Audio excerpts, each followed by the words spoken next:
nós estamos no jardim, no chamado Jardim da Fundação Carlos Gulbenkian. É uma obra que está colada à imagem profissional do professor Gonçalo Ribeiro Teles, que foi feita, no entanto, em colaboração com outros profissionais da mesma geração e foi feita com uma ligação muito íntima, segundo suponho, com os próprios arquitetos que desenharam este edifício, que é uma admirável equipa dos anos 60 da arquitetura portuguesa. Trabalhar nessa época era uma atividade naturalmente multidisciplinar, ou o aparecimento do arquiteto paisagista na equipa foi visto com alguma estranheza por parte dos arquitetos? Não, o aparecimento resultou também já da colaboração anterior no concurso do António Barreto com essa equipe de arquitetos. Portanto, abriu de facto o caminho a uma colaboração posterior em que eu também entrei e que realizou o projeto da Fundação. Portanto, encontrei a maior naturalidade neste encontro das duas profissões e que resultou esplendidamente, não temos nada a dizer, não é? Tanto falávamos sobre a arquitetura do edifício, como eles falavam sobre a arquitetura da paisagem envolvente ao edifício. E desse diálogo nasceu isto. Isto é um espaço que motivou muitos jovens arquitetos paisagistas a escolher a sua carreira e a escolher a sua profissão, entre os quais me incluo. No entanto, é um espaço que eu creio que encerra alguma ambiguidade, quer pela sua dimensão, quer pelo seu projeto, entre um espaço de jardim e um espaço de parque. Como é que nós chamamos a este espaço? Eu não sou capaz de dar um nome. Posso-lhe dar o nome de jardim, porque de facto responde ao jardim inicial. Quer dizer, aquilo que se pensa do jardim inicial, ao paraíso, com todas as suas vertentes. É um parque, porque a população usa como parque, praticamente. E isso torna ambígua as duas situações. Mas qualquer delas serve, jardim ou parque. Eu gosto mais de jardim pelos motivos que indiquei. No entanto, o problema da limitação física está muito prejudicada hoje pelas aberturas que se fizeram em relação ao exterior. Essa era uma pergunta que eu gostaria de fazer. Isto foi desenhado com uma determinada intenção de relacionamento com o edificado, quer com o edificado correspondente ao próprio edifício da Fundação, quer com o edificado da envolvente.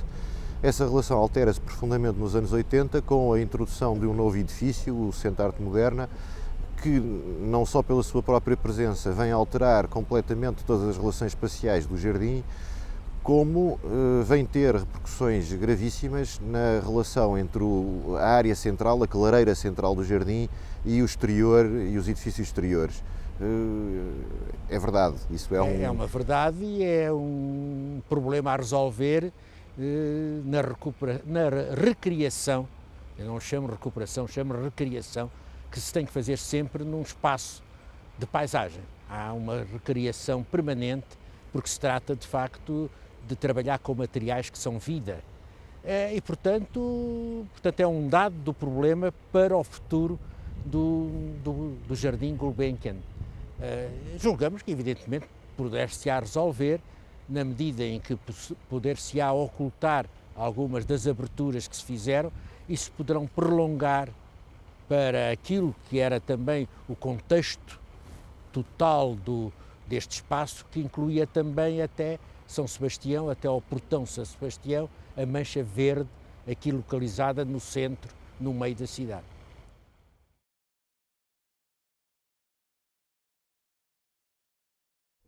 Estamos numas instalações que correspondem a um período em que o professor trabalhou como consultor, creio eu, com a Câmara Municipal de Lisboa, nos últimos 4 anos? Ou nos Não, últimos trabalhei 5 anos. com base num protocolo entre a Universidade e a Câmara, com parte da Universidade de Évora e também com a secção de Arquitetura Paisagística do Instituto. Portanto, era com base nesse protocolo que nós, evidentemente, trabalhámos em diversas perspectivas em projeto para a Câmara. Não é a primeira vez, evidentemente, que o professor está ligado à Câmara Municipal de Lisboa. Eu lembro-me que me contou já que há muitos anos, precisamente no início da sua carreira, teve uma experiência relativamente penosa, precisamente enquanto técnico do Serviço de Espaços Verdes da Câmara Municipal. Bem, Como é que... Bem, isso são coisas passadas, talvez. Não, quer dizer, geralmente nós temos que aceitar determinadas situações e depois tirar o partido, que elas são sempre benéficas, se soubermos tirar partido delas. Eu, de facto, tive de sair da Câmara, ou antes fui corrido da Câmara, por causa de uma série de projetos que eu não queria realizar, porque já os tinha realizado, ou tido uma concepção diferente e não a queria fazer, e, portanto, vim-me embora. Foi ótimo.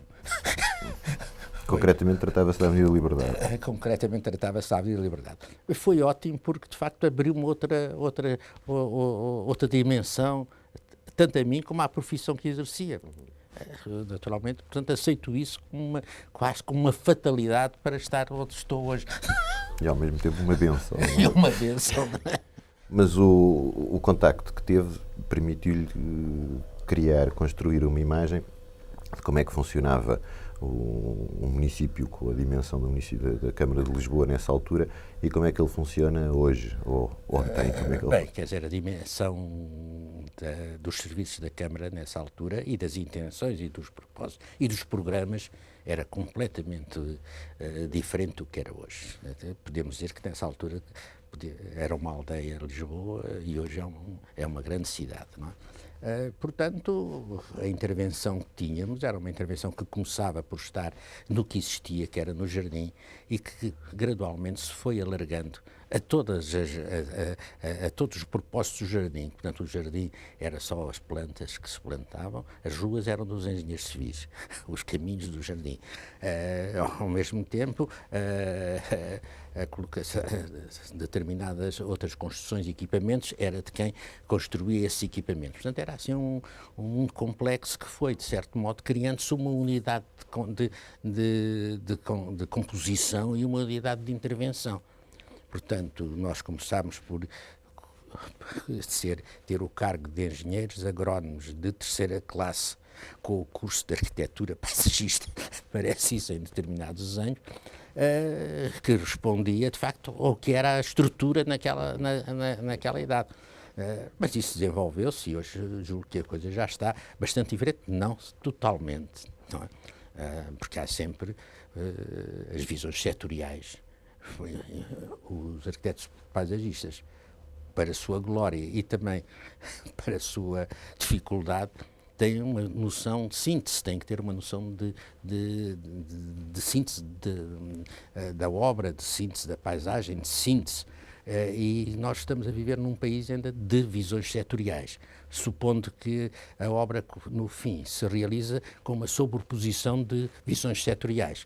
Não, isso, evidentemente, tem criado muitos problemas às obras, vai saber que são hoje as autoestradas, em que todo o problema das faixas de rodagem e das impermeabilizações e das faixas de circulação não tem nada a ver com a realização da instalação na paisagem, dos taludes, da estrutura dos taludes em termos de paisagem, em termos de equilíbrio estético, de equilíbrio ecológico, etc. Portanto, ainda estamos em muitos pontos a não ter uma visão global para que muitas profissões, e todas as profissões são necessárias, mas que é necessário fazer-se a síntese. Não é? Uma outra experiência que eu gostaria de trazer aqui para ser comentada foi a sua experiência na passagem pelo Governo. Primeiro como Secretário do Estado do Ambiente, depois como Subsecretário de Estado do Ambiente. Não comecei por contínuo. Mas foi uma carreira, porque depois Ministro da Qualidade do Ambiente e Qualidade de Vida. Nessa altura, o que é que nos consegue transmitir da liberdade ou da falta de liberdade do exercício do poder na sua relação com o ambiente? Nessa altura estávamos numa época de grandes transformações, de grandes esperanças, tudo era possível, tudo era necessário E, portanto, estava como peixe na água. Principalmente, e começámos por idealizar qual devia de ser a intervenção, uma vez que me tinham chamado no Ministério do Equipamento Social para um subsecretariado de Ambiente. E começámos, portanto, pelo princípio. Vamos o quê? Vamos salvar primeiro o solo vivo. Do solo vivo não é suficiente, eram umas leis, vamos agora salvar, de facto, o coberto vegetal. Do coberto vegetal vamos agora salvar, de facto, as formas do coberto vegetal.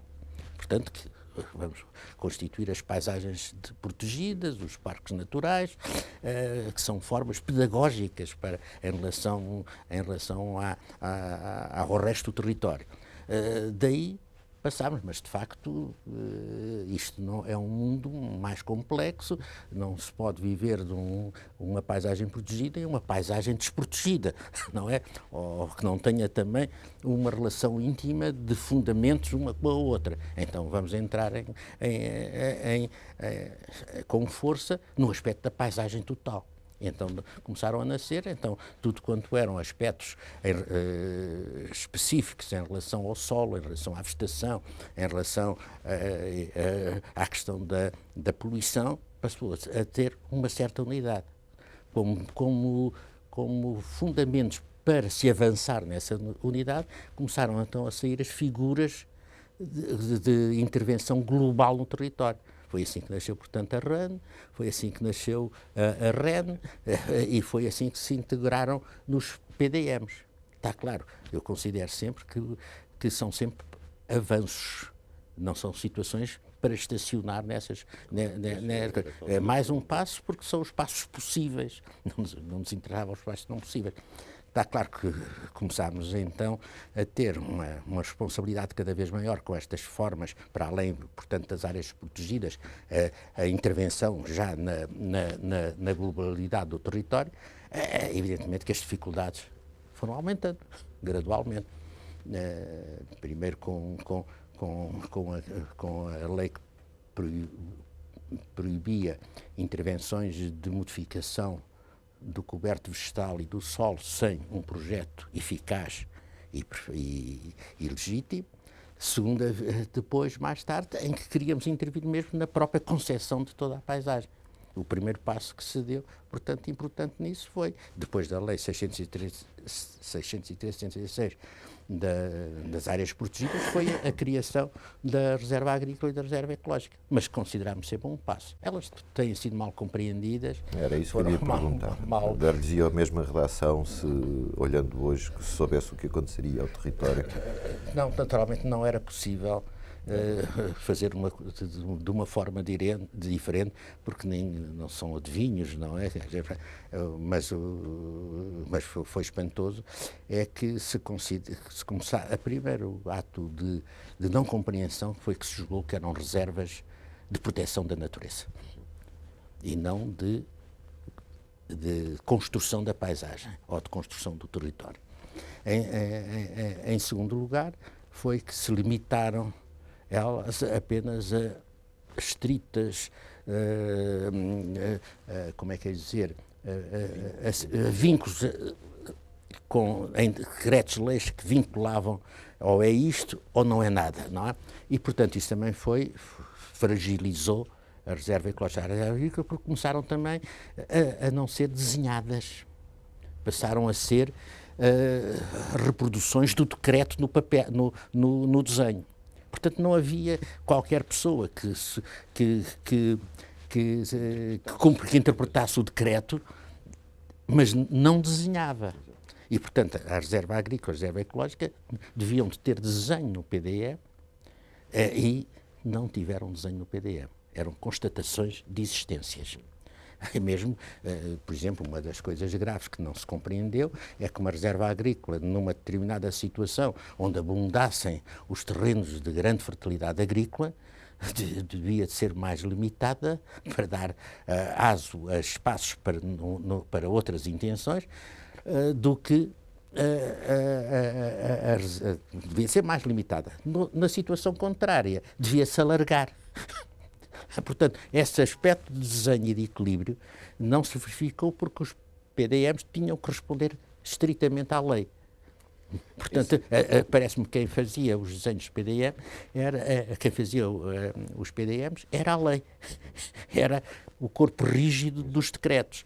E isso foi um bocado negativo e deu origem a tudo quanto nós conhecemos, desafetações, etc. No entanto, tiveram e têm ainda um papel extraordinário, porque entretanto não se avançou com coisa nenhuma mais. Concretamente, eu lembro-me que quando acabei a minha escola, quando acabei o meu curso, a geração que eu encontrei em início, digamos assim, de profissão, era uma geração que se preocupava profundamente com questões relacionadas com planeamento. Estamos no fim dos anos 70, portanto serão as pessoas que começaram a trabalhar no fim dos anos 70, estamos a meados dos anos 80, quando eu saio da escola, e o que eu noto é que o projeto, e o exercício do projeto, e o exercício do desenho, e a visão da profissão como qualquer coisa de propositivo, de interventivo, era visto como qualquer coisa de uma forma um pouco envergonhada, e o protagonismo das atuações da profissão passavam-se no âmbito do planeamento. Isso deve-se a questões sociais, de contexto, de formação? É um contexto que se passava na Europa e nos Estados Unidos exatamente o mesmo. Quer dizer, foi devido, quanto a mim, à grande necessidade que havia de ordenamento do território nessa altura. E, ao mesmo tempo, um vazio muito grande nas profissões, nas diferentes setores que intervinham no planeamento e uma possibilidade, devido à formação própria do arquiteto paisagista, de intervirem nesse planeamento. E isso, infelizmente, apagou um pouco o problema, de facto, da formação de desenho, da formação chamemos mesmo, da estética e da poética da paisagem. Isso foi um facto, lembro-me, coincidiu talvez isso quando se fizeram os primeiros planos de ordenamento no país, como foi o do Algarve, e como foi aqui os planos da região metropolitana de Lisboa, Sines, tudo isso. Foi, de facto, uma época em que quem deu resposta a esse planeamento não já setorial, não meramente urbanístico no sentido convencional do termo, mas com uma amplitude de paisagem, foram, de facto, os arquitetos paisagistas, que eram meia dúzia nessa altura, em relação a hoje. E isso, de facto, pareceu atirar para segunda interesse todos os aspectos que refere, que hoje já se está a ultrapassar largamente essa situação. Mas estou convencido que foi as razões de uma época, e não só Portugal, não só nacional, mas também europeia, que estávamos também, evidentemente, ainda no rescaldo da Segunda Guerra, contra planeamento e tudo isso. Apesar da sua carreira ser uma carreira muito ativa e muito rica em muitíssimos aspectos, uma produção profissional vasta, uma experiência de ensino longa, livros, conferências, exposições, intervenções pessoais nos meios de comunicação social, o âmbito deste exercício tem sido sobretudo um âmbito nacional. Isso é uma escolha, é uma opção? Porque é que nunca... É uma inquietação. É uma inquietação, porque de facto a gente tem sempre paixões. E até paixões em sentidos diferentes. E eu tenho uma paixão pelo país. Não sou do norte nem do sul, nem isto, nem aquilo, nem aquilo outro. Mas de facto gosto disto. E portanto tudo quanto pretendo fazer, acho que se deve refletir no país, se for positivo. Portanto, acho que o âmbito nacional vem por preocupação. Portanto, há ainda muito que fazer, cara. Muito, principalmente no aspecto da... agora aqui também não sei se é para cortar, senão vamos lá ver. Estes gajos já não têm autoestima nenhuma por serem portugueses. Querem o caroço da CE, não é? Ou então dizem que o país isto não presta nada, tomara eu que se fosse espanhol ou francês e tal. Há uma vulgarização dessa falta de autoestima. Ora, esta perda de autoestima levam-me também a estarem-se a borrifar para o país, até nos aspectos de paisagem, nos aspectos de... Não é isso que lhes interessa, não é? E, portanto, atinge uma coisa muito importante, a cultura. Isto conduz, de facto, a uma ausência cultural. A autoestima pela paixão, por sítios, por lugares, por países, que seja honesta, que não tenha uma preocupação interesseira, é uma falha cultural. E é o reflexo de uma cultura frágil. E é o reflexo de uma cultura que cada vez é mais frágil. E até porque não tem até referências. Nós, hoje, as nossas referências como cultura ou são coisas horríveis de recuperação museológica ridícula em determinadas áreas, ou são a preocupação de que a cultura serve para obtermos benefícios por outro lado. Por exemplo, esta parvoíce de dizer nós temos que ser cultos, temos que ter uma cultura para termos turismo. Se não fosse o turismo, não precisávamos ser cultos. Ou não precisava depois ter uma cultura. Isso é para os outros virem ver.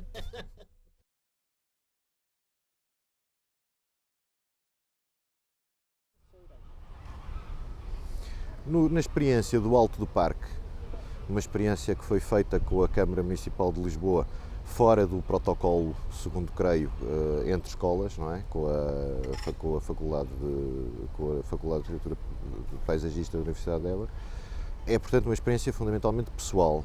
É uma experiência pessoal que advém de uma ideia pessoal, que era o corredor para Monsanto. É uma experiência que sem o corredor não funciona. Quer dizer, não tem sentido, podemos dizer. Quer dizer, sem o corredor será mais um ajardinamento no sentido depreciativo do termo, porque faz parte, de facto, deve ter uma escala que proporcione percursos, que proporcione diferentes variedade de vistas, variedade de ambiências, e que está limitada neste momento exclusivamente a ser uma croação do Parque Eduardo VII, a ser um croamento do Parque Eduardo VII. Portanto, a ligação ao resto do corredor, primeiro ao Parque Ventura Terra e ao espaço do Palácio da Justiça, mais tarde, mais adiante, à Quinta António Pinto, já integrando este conjunto no Val de Alcântara, e a ligação posterior a Monsanto, são fundamentais para perceber toda a intenção daquele próprio espaço. E essas intenções de continuidade, podemos ter esperança que se vão efetivar de facto? É muito difícil, mas é completamente possível, porque os anteprojetos pelo menos estão realizados. As intenções é que não sabemos quais são, não é?